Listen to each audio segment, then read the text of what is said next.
Hello guys, how are you? I'm Hardeep Singh. Welcome back to your own YouTube channel. IELTS updates and recent exams. For more updates related to recent IELTS exam writing test topics, listening, reading, practice test, and speaking, you got guesswork. Please, guys, participate in everyday listening and reading practice test to achieve your desired band score in your actual IELTS exam. Please hit the like and subscribe button. Press the bell icon for the upcoming notifications.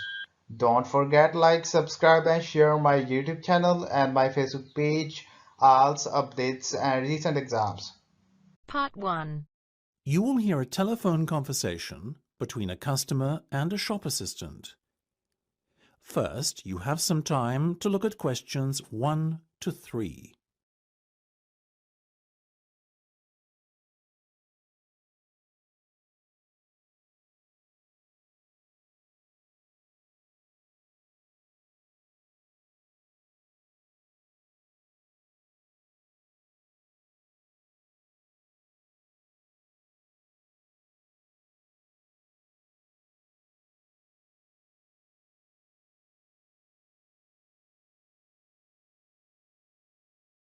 Good morning, Jenny's Suit Rental. Jenny speaking. How may I be of service?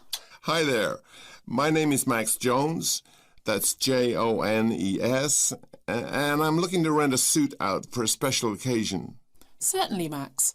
We charge a set fee for our services. You can either choose from our designer range and pay £50 to rent your suit out, or choose from our standard range at a cost of £25.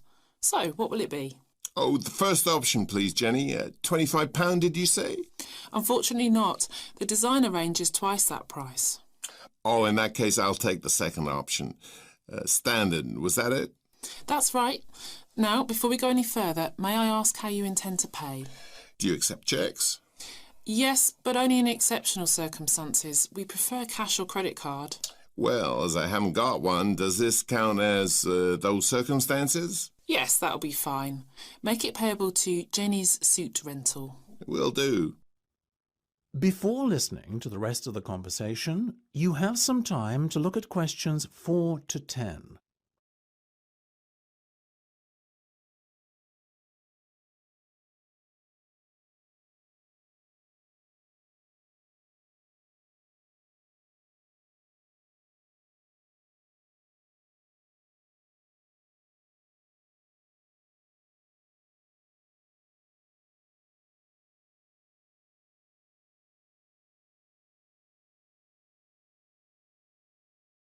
Now, Max, can I take your measurements, please, and a few details about what sort of suit you have in mind? Certainly. Let's start with the trousers then, shall we? What is your waist size and leg length? I used to be 32 waist, you know, but these days it's more like 36. Too many cream pies. I've been there. And about the leg, 34? I wish. I'm afraid I'm somewhat lacking in the height department. Not even a 32. 30, I'm afraid. Never mind. As for the colour, could you do a dark grey suit? In fact, we have a very smart one of those in just your size. You're in luck. Now, what about shoes? Same colour? No, I think I prefer something darker. OK, let's go with traditional black then, shall we? What about size? I'm a size 45. By my calculations, that's 10 in our sizes. And style? What have you got? We do suede, nubuck and traditional leather. Definitely the last one. Very well. And will you be wanting a necktie? Do you do bow ties? Of course. I'll put one of those down in your order. Dark grey, I presume? Perfect. To match the suit. I think I fancy a light blue shirt, by the way. Might I recommend a green? Green would go very well with the suit you are renting. Light or dark? I'd say dark. Dark it is then.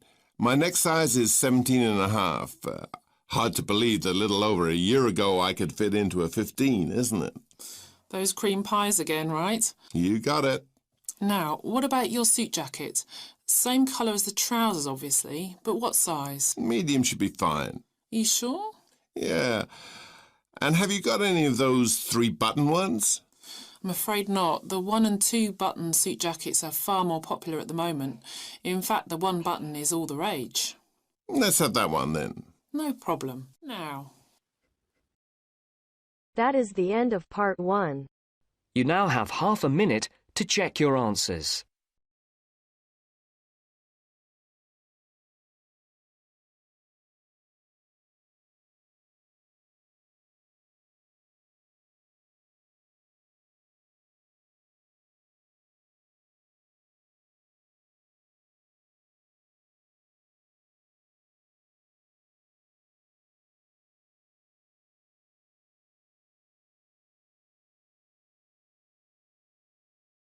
Now turns to part 2. You will hear part of an interview between Dr. Hilsden, a member of staff on a fashion design course, and a student, Julia, who is applying to do the course. First, look at questions 11 to 13.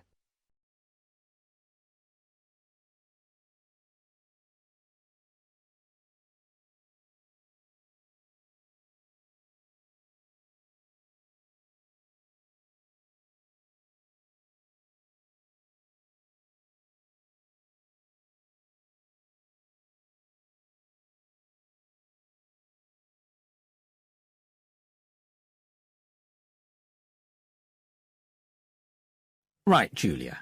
So, from your CV and portfolio, and what you've already told me, you seem to be very much the sort of person we're looking for on the postgraduate course.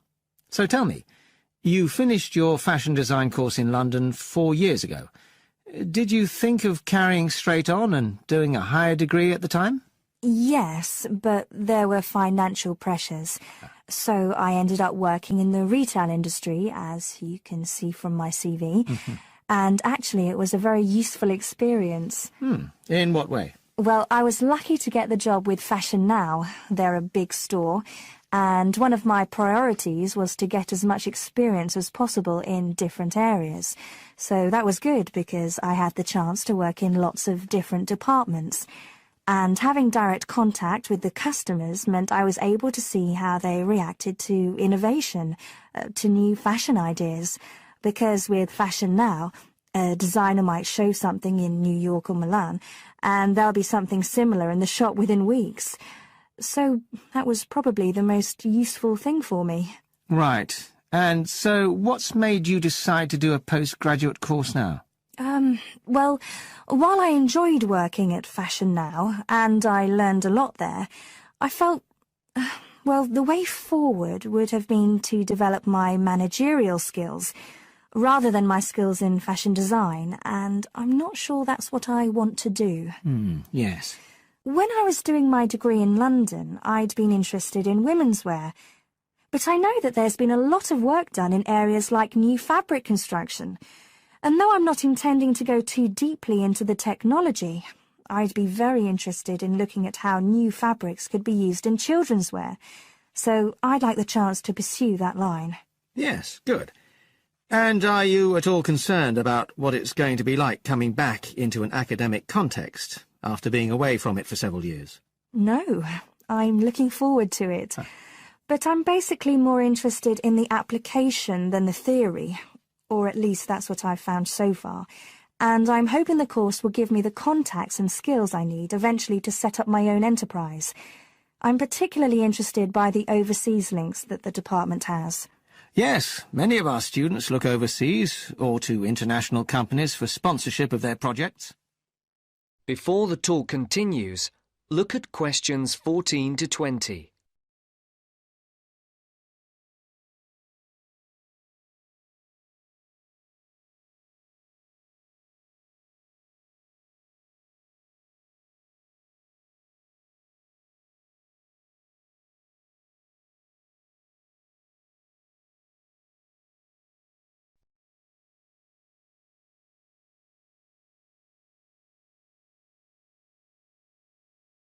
And the facilities here look excellent. I just went to look at the library. It's really impressive. There's so much room compared with the one at my old university. Yes, most students find it's a good place to study. And there are link-ups to other universities, of course, and all the usual electronic sources. The staff run an information skills programme, which we recommend all postgraduates do in the first week or two. Design students find these special collections particularly useful. Yes. Then we have a separate computer centre, which has its own academic coordinator, Tim Spender. He's got a background in art design, and the ethos of the centre is that it's a studio for innovation and creativity, rather than a computer laboratory. Oh, right. I liked the study spaces where students can sit and discuss work together. Very useful for joint projects. We always had to do that sort of thing in the cafeteria when I was an undergraduate. And I read in the brochure that there's a separate resource for photography. Yes, it's called Photomedia. It's not just for photography, but things like digital imaging and new media. It's a resource for all our students, not just fashion design. And we encourage students to work there, producing work that crosses disciplinary boundaries. It's well used. In fact, it's doubled in size since it was set up 3 years ago. And we also have an offshoot from that, which is called time-based media. This is for students who want to develop their ideas in the area of the moving image or sound. That's in a new building that was specially built for it just last year. But there are plans to expand it, as the present facilities are overstretched already. Right. Now, is there anything you'd like to ask about the course itself? I know it's a combination of taught modules and a specialist project, but how does assessment fit in? Well, as you'd expect on a course of this nature, it's an ongoing process. The degree course has 4 stages, and there are what we call progress reviews at the end of each of the first 3. Then the final assessment is based on your project. You have to produce a report, which is a critical reflection on your work. And is there some sort of fashion show? There's an exhibition. The projects aren't all focused on clothes as such. Some are more experimental, so that seems more appropriate. We ask representatives of fashion companies along, and it's usually well attended. Right. And another thing I wanted to ask. That is the end of part 2. You now have half a minute to check your answers.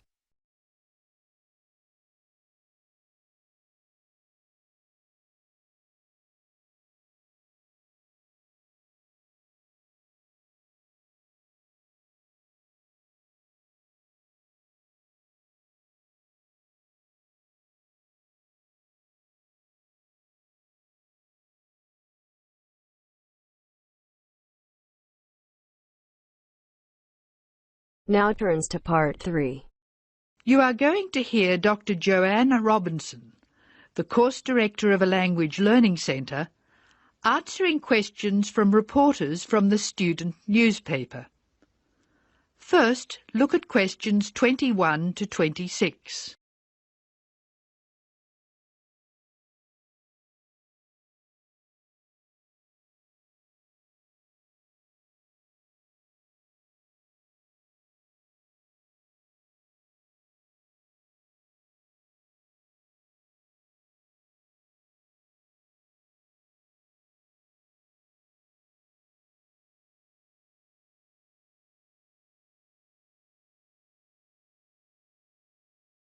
Welcome to the Language Learning Center. I'm Joanne Robinson. You must be the reporters from the Examiner. Please come in and sit down. Hello, Dr. Robinson. Yes, we're from the Examiner. I'm Cheryl Perkins and this is Don Klim. May I start with a question? Did this college really start with Brazilian students? It did. The Language Learning Center was founded in 1985 to look after a group of students from Brazil who wanted to study here. Those 20 students soon grew to 60, and as you can imagine, we had severe accommodation problems. Somebody said you were in the old amenities block, right near the engineering school. They have a good memory. Yes, we were there because the university hadn't believed we would expand so quickly. The problem wasn't solved until we moved into these new premises in Bancroft House in 1987. When did you start taking students from other countries? About 1990. We now have students from 13 different countries enrolled, and we expect a large group from Turkey next month. Yes, we've noticed a lot more advertisements for Turkish restaurants in our advertising section. Well, 40% of our students come from Turkey, by far the largest single national group, and I believe there's been an influx to the rest of the university. There are a lot of Turkish students studying hospitality. Do you offer anything special to the students? Yes, we do. There are several things which make us rather different from other language schools. English is certainly not restricted to English for academic purposes here. Sometimes we have extra classes for students who have particular courses in mind. And we have just said goodbye to a group of 30 Indonesian students who were preparing for a university course in agriculture. They came to us for English for farming, and they were with us for a long time. We miss them. How long do students usually stay at the Language Learning Centre? It varies, so I'll talk about the average. Most of our courses last for 5 weeks, but to make any real progress, a student needs to be here for at least 3 terms. That's 15 weeks. The students do better if they have a little time to settle in at the beginning of the course, and we offer an orientation course that lasts a week. Most students take it. It helps them to settle down, and it gives us plenty of time to test them and place them at the right level. How many people are in each class? We sometimes go up to 18, but our average class size is 14 students, and some classes have as few as 7 participants. It depends on the needs of the group. You were saying that you miss your students when they go. How do you attract students? I mean, how do they hear about the Language Learning Centre in the first place? We're included in the university advertising and marketing, and we have our own website. The thing which works best for us, though, is word of mouth. Students who leave us often send us their friends. In fact, a student who arrived today was carrying a photograph for me of a former student and his baby. It sounds like a nice place to be. It is. A lot of our students make lasting friendships while they're here. Before you hear the rest of the talk, you have some time to look at questions 27 to 30.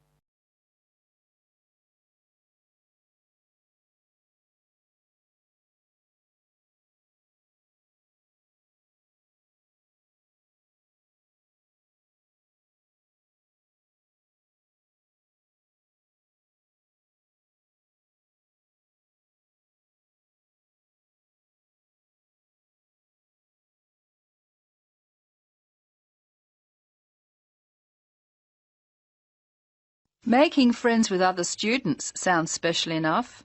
I'd like to emphasize that in the student newspaper. We do try to get our students to be part of the wider university. How do you do that? Do you encourage them to join the sports centre, for instance? Indeed we do. The sports center is always looking for active participants, particularly in soccer. Oh, and something else. You might like to mention that we don't teach just English here. I mean, we're a language center, not an English language center. You may learn Spanish, Mandarin, and Russian here, and we can sometimes offer other languages. This means we can have some students who are native speakers of those languages as conversation partners for English-speaking students. Who can do these courses? At this stage, any native speaker of English. What about the people who are learning English? Can they do a non-English language course? At this time, only if they've almost finished their English language course. You see, we try very hard to involve students who are native speakers of English as conversation leaders, and we encourage our students to join groups on the campus. For instance, if they enjoy music, there is an active jazz group available to everyone, and that's a lot of fun.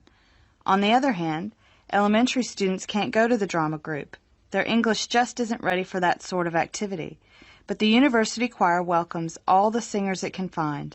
They often do large productions that need a lot of voices. I imagine the special conversation groups are open to all your students. I wish they were. I'm sorry to say they're a special service we provide for elementary students only. Is there anything else I can tell you? I'd be really pleased if you could write about the courses we offer in foreign languages. I think our readers will be very interested in that. Thank you for your time, Dr. Robinson. Yes, thank you very much. Goodbye. Thank you for giving me the opportunity to talk about the center. It's always good to let the rest of the students at the university know what goes on in our classrooms and outside them. After all, many of our students leave us and then study for degrees in various disciplines on this campus. That is the end of part 3. You now have half a minute to check your answers.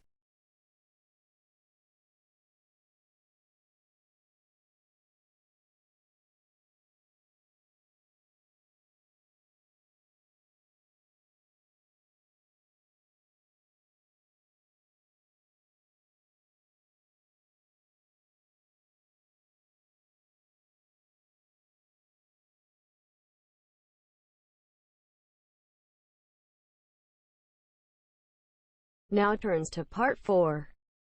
You are going to hear a conversation about using recorded delivery and registered post. First, you have some time to look at questions 31 to 40.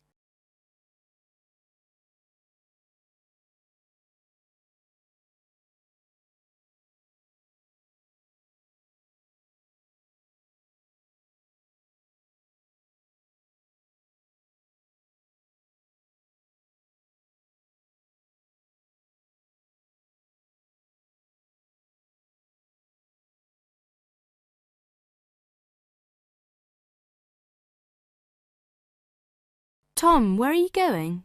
To the post office. I'm going to send some packets to Leeds. Do you know the best way to send them?